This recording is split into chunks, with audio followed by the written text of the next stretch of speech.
What's going on, everyone? Talen here, and welcome to another account progression video. Alright, so it's time to get another tier 2, and it is time for America Chavez to become tier 2. So, let's go ahead and take a look at her before we tier 2 her. So, here we have just ignore defense on that custom gear. I don't have any of the skills leveled up here because none of them really need to be leveled up because you don't get any buffs from them. And then for the ISO 8 set, we have Power the Angry Hulk. I do like an attack-based set on her, just to help out her DPS a little bit, but Drastic Density Enhancement would also be a very good option for her to get that HP shield, because she is going to be a pretty good character for PvP content, but I usually build mine for PvE all the time because I just like to use them in Shadowland and stuff like that, and they still work decently well in Alliance Conquest. Just if I want to compete at more of the upper levels, you probably would want more of a defensive build. But I do have a defensive obelisk on her because I do like a little extra survivability, because as I mentioned before and when I first ranked her up, is that her skills with the iframes are not complete iframes. There are very small periods of time when she is briefly out of the iframe during the skill that she can get clipped by an attack, or in the case of like Thanos, sometimes you can get punched out of it, but it is very rare, but you can still take some damage in between that. And then also, because I do want to also use her as a somewhat of a counter to Quicksilver, at least a little bit, because she is going to be quite tanky for fighting him because of her physical damage reduction. I want this extra little heal on that because he does have Pierce, so just straight Invincibility Obelisk would not be as beneficial as an HP recovery. And then of course I have that Ignore Dodge on her, which is very nice. Ignore Defense will just help out with her DPS, so I do like this Obelisk on her overall. Alright, so that being said, let's go ahead and take a look at her details here. So with that obelisk, we do get to the max ignore defense, and then we do have max skill cooldown. And then also we have almost 40% ignore dodge, which is really nice. Our crit rate and crit damage are just below average, so nothing too crazy there, but overall looking pretty good. So now let's go ahead and go to the advancement here. So we have Power of the Utopian Parallel.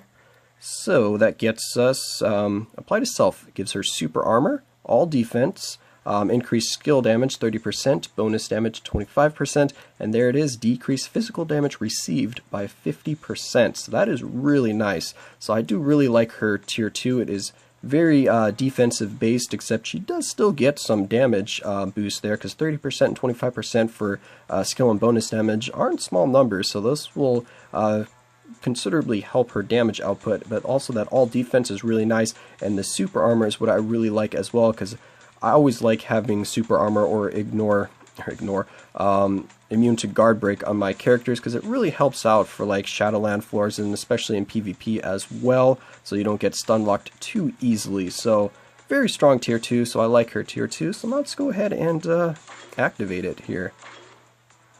Alright, there we go. So now we have tier 2 America Chavez. Let's see what it says after we back out here. Alright, so, just Power of the Utopian Parallel again. Alright, so congratulations. Alright, very good. So now that we have her freshly tier 2, let's go ahead and try her out a little bit. Okay, so here we are back at Infinity Thanos. So I already did fight him with her at tier 1, so now let's go ahead and try her out against him at tier 2. So we're going to use the same team here. We have Wiccan for his leadership, and then Kate Bishop, of course, for the team-up bonuses. We get some all attack and ignore defense are the main ones there. Crit rate, physical damage, and then just a little bit of recovery, which will actually go okay with the obelisk on her.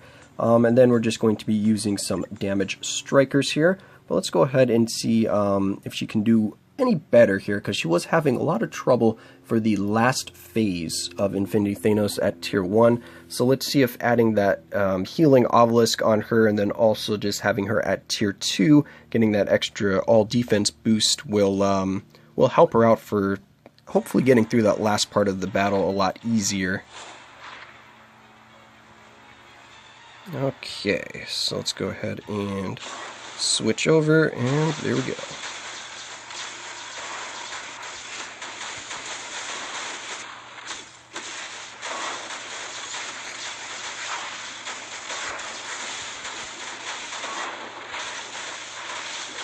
Alright, so far so good.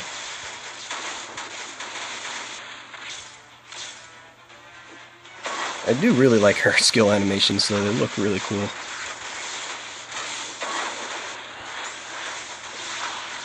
Alright, not too bad so far. What was the team up with this again? Looks like it was her first skill, maybe? Hey, don't just teleport away. Yeah, I can't really... Didn't have any skills available there, took a little bit of damage.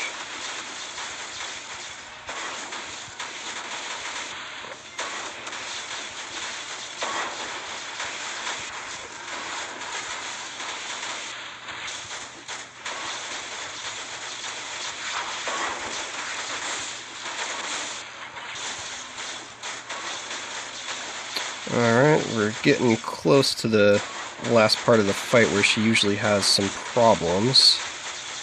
Alright, here we go. Let's go ahead and run over here, switch characters. Alright, wait for him to teleport.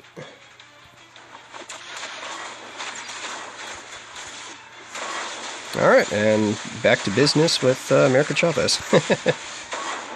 Yeah, and this is where she has problems. Because she can't outrun those meteors very well. When I have the invincibility from her third skill, then it's usually okay for her to be able to outrun the meteors. But you gotta make sure that the third skill, you just use the third skill and you have the full extent of the damage immunity. Yeah, like right there I need to switch. And I did forget to change the graphics down to low, so we have all of the extra damage effects from Thanos going on right now. Which can actually hurt her, because as you can see when she's using her fifth skill here, if Thanos has his tornado out or some damage effect on the ground, it actually will hit her while she's doing this because of the brief seconds that she is out of the iframe.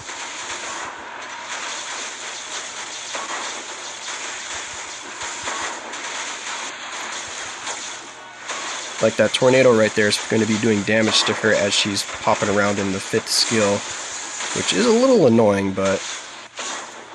Oh, we got kicked him out of it. I was switching because she still doesn't have a great way to deal with the meteors, but she does have a lot more survivability, especially from my Obelisk giving that heal. But besides that, the extra, thanks for the Dimension Rift, besides that, the extra defense also probably from her tier 2 is really helping out. Alright, so there we go. So that was significantly easier to do, especially at tier 2. I think a lot of that actually had to do with the Obelisk giving me that heal, because I didn't have an Obelisk on her at tier 1 when I did attempt to do Infinity Thanos here, so that's probably the major difference. But still, she has a very powerful tier 2, so I definitely do like this character at tier 2, but I did actually try her out a little bit in Timeline Battle against Quicksilver, and she's actually not a very good counter for him. She is very tanky, so she can actually survive against him for a while, but just like most of the other characters, once he uses his fifth skill, she just gets stun locked from the multiple amount of hits that she's taking, and she can't really get out of that. And because her fifth skill and first skill with the iframes are just intermittent iframes, Quicksilver can just randomly pop into one of his iframes during her skill, which can be quite annoying. So she's actually not going to be a very good counter to kill Quicksilver, but she can be a pretty good counter as like a distraction to tank some of his attacks if you have some other characters to throw in there to help kind of DPS Quicksilver down. So yeah, I don't think she's going to be very good in Timeline Battle against him, but in Alliance Conquest, I do think that she will be a pretty good counter to Quicksilver. And also, I have noticed that in Timeline versus Alliance Conquest, the Quicksilvers are pretty polar opposite. So in Alliance Conquest, the Quicksilver is significantly easier to take down than in Timeline Battle. At least it seems that way. I think it's probably just because of the skill priority that they use in Alliance Conquest. Because in Alliance Conquest, at least personally for me, I hardly ever get a Quicksilver that uses his fifth skill. He generally just uses his first skill, fourth skill, and like the second skill.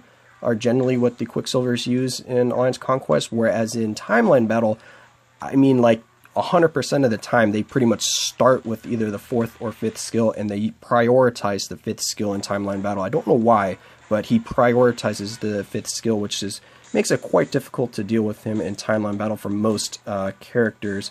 So yeah, so I think, like I said, for Alliance Conquest, she'll be good counter. For Timeline Battle, she'll just be fun to kind of like try out, but she's definitely not going to be a very solid option against him.